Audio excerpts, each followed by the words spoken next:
அஸ்ஸலாமு அலைக்கும் உறவுகளே! உங்களுக்கு ஒரு முக்கியமான ஒரு செய்தி சொல்றதுக்காக தான் இந்த வீடியோல வந்தேன் நான்.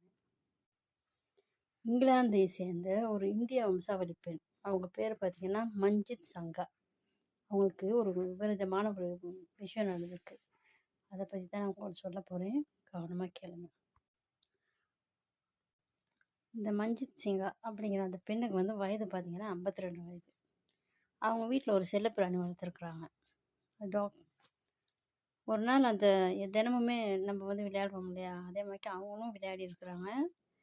ரொம்ப விளையாடிட்டு, அ பொழுது கழிஞ்சிருக்கு. அடுத்த நாள் வேலைக்கு போயிருக்காங்க.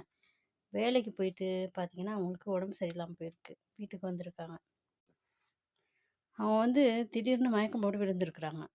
மயக்கம் போட்டு விழுந்ததுக்கப்புறம், சும்மா கை கால்லாம் விறைச்சு போன ஐஸ் மயக்கம் வந்திருக்கு. அப்புறம் ஹாஸ்பிட்டலுக்குலாம் கொண்டு போயிட்டு பார்த்தீங்கன்னா, உடம்பெல்லாம் நீல கலரா மாறிடுச்சாம். மாறி அவங்க கோமா நிலைக்கே போயிட்டாங்களாம். மருத்துவ உலகம் பெரிய அதிர்ச்சி அடைஞ்சிருக்கிறாங்க. என்ன நடந்துச்சு இந்த பொண்ணுக்கு?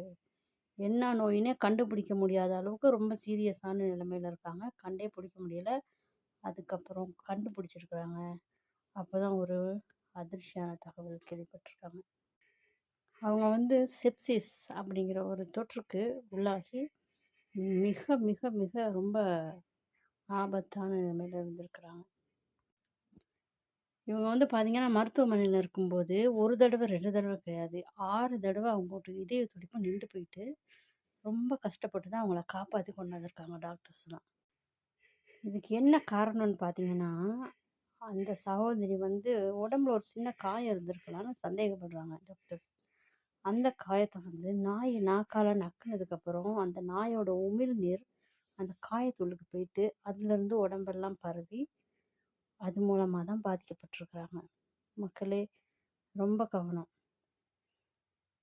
நான் கேள்விப்பட்டிருக்கிறேன். காயத்த நாய் நக்குனா, அந்த காயம் சீக்கிரம் ஆறின்னு சொல்லி எங்க தாத்தாலாம் சொல்லிட்டு இருப்பாங்க.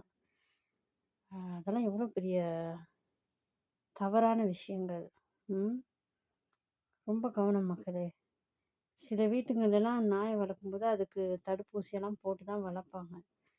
அப்படியே இருந்தாலுமே இந்த உமிழ்நீர்கள் எல்லாம் நம்ம உமிழ்நீர் கூட நம்மளுக்கு வாயில இருக்கிற வரைக்கும் தான் அது நம்மளுக்கு நல்லது. வாயிலேருந்து வெளியே துப்பிட்டோம்னா, கொஞ்ச நேரம் கழிச்சு பார்த்தீங்கன்னா, அதுலயும் கிருமிகள் உண்டாகி நம்மளுக்கு நோய விளைவிக்கும்.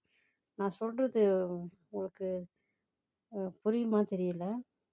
சில நேரம் நான் கைய நக்கிட்டு ஒரு 15, 20 நிமிஷத்துக்கு பார்த்தீங்கன்னா நாத்தடிக்கும். ரொம்ப கவனம். உமிழ்